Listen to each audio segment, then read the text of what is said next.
Assalamualaikum warahmatullahi wabarakatuh.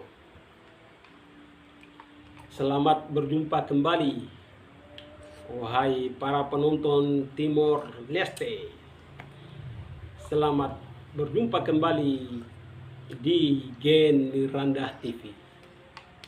Saya sebagai admin Gen Miranda TV mengucapkan, sebagaimana Sanana Gus mau mengatakan, Timor Leste akan mati 10 tahun lagi. Tapi kali ini saya akan mengungkapkan di mana momen-momen yang ditunggu-tunggu oleh masyarakat Indonesia, yaitu 20 Oktober tahun 2024. Disitulah sejarah penting yang akan terjadi di Indonesia, yaitu pelantikan Presiden Republik Indonesia, yaitu Presiden ke-8, yaitu Prabowo Subianto akan dilantik pada hari Minggu 20 Oktober tahun 2024, di mana Prabowo adalah seluruh dunia memanggilnya sebagai macan Asia. Dan kali ini saya ingin mengatakan di mana pemerintahan Timor Leste mencari-cari mayatnya presiden mereka, yaitu Presiden Nicolau dos Reis Lobato.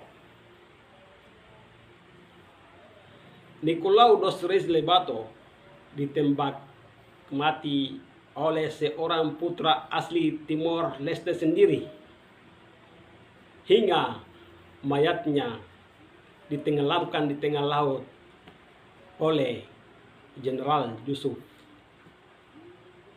Ini kisahnya.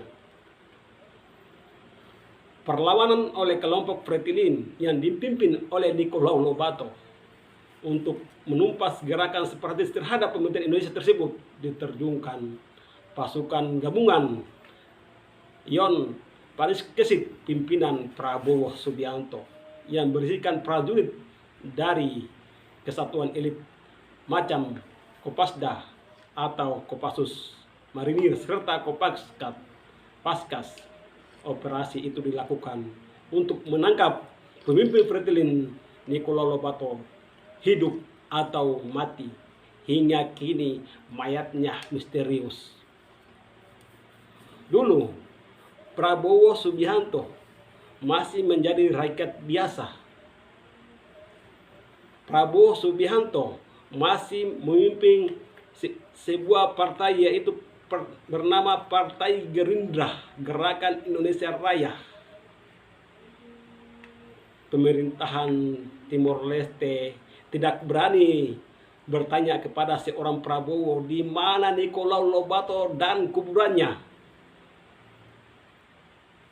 Tidak berani mereka mempertanyakan kepada seorang Prabowo Subianto.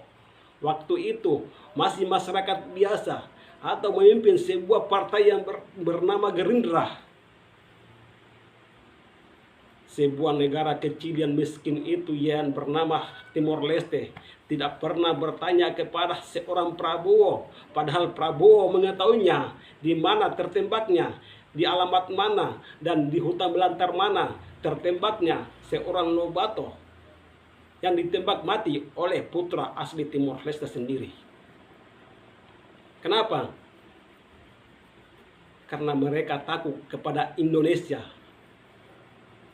Tapi sekarang, apakah pemerintahan Timor Leste berani lagi mempertanyakan kematian Lobato kepada seorang Prabowo?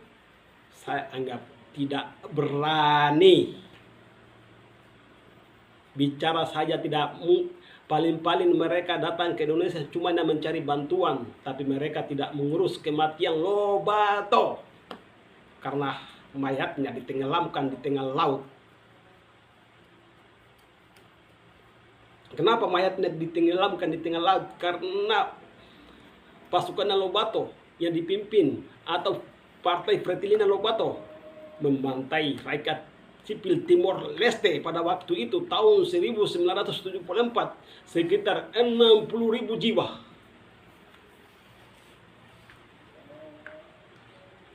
Jadi operasi itu dilakukan untuk menangkap pemimpin Fretilin Nicolau Lobato, hidup atau mati. Konsep perburuan Yon Perikisit saat itu menggunakan taktik mobil udara mabot, di mana pasukan akan diterjunkan menggunakan helikopter melalui tali fast roping di titik pendaratan.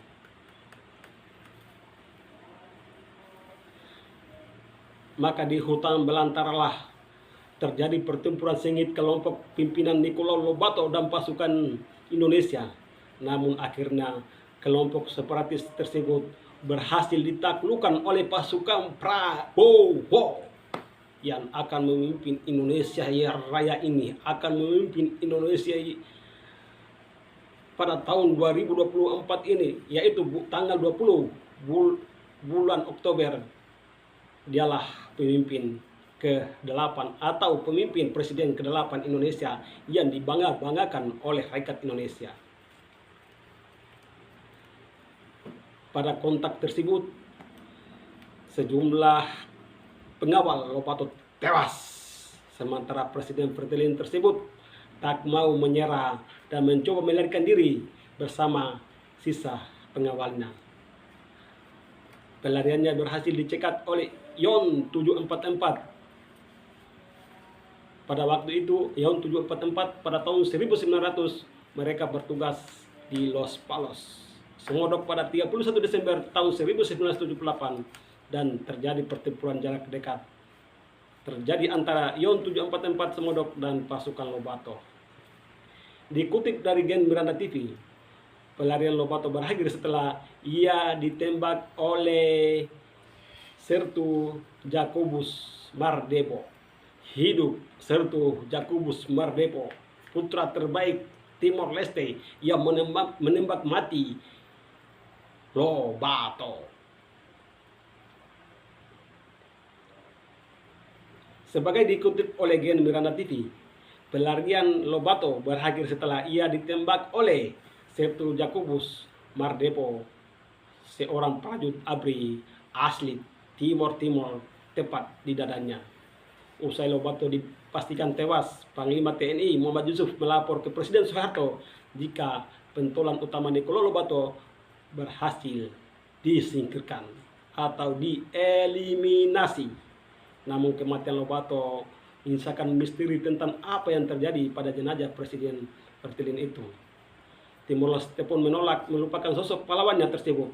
Namanya diabadikan dalam berbagai bentuk seperti dijadikan nama Bandara Internasional Dili. Nama Istana Kepresidenan juga dibangun patunya. Sebagai kesimpulan, apakah pemerintahan Timor Leste berani bertanya kepada seorang presiden, Prabowo Subianto, sedangkan pada waktu itu presiden sebagai masih rakyat biasa, yaitu memimpin sebuah partai yang bernama Gerindra, Timor Leste tidak berani bertanya, apalagi Prabowo sudah menjadi presiden. Itulah kebanggaan oleh rakyat Indonesia, di mana Prabowo menjadi presiden Indonesia. Semoga rakyatnya makmur dan sejahtera. Uangnya Indonesia tidak akan lari kemana, walaupun lari ke Indonesia, walaupun lari ke Timor Leste. Tutup perbatasan Timor Leste, rakyat Timor Leste akan kelaparan, mereka akan makan batu karang. Cukup, terima kasih. Assalamualaikum warahmatullahi wabarakatuh.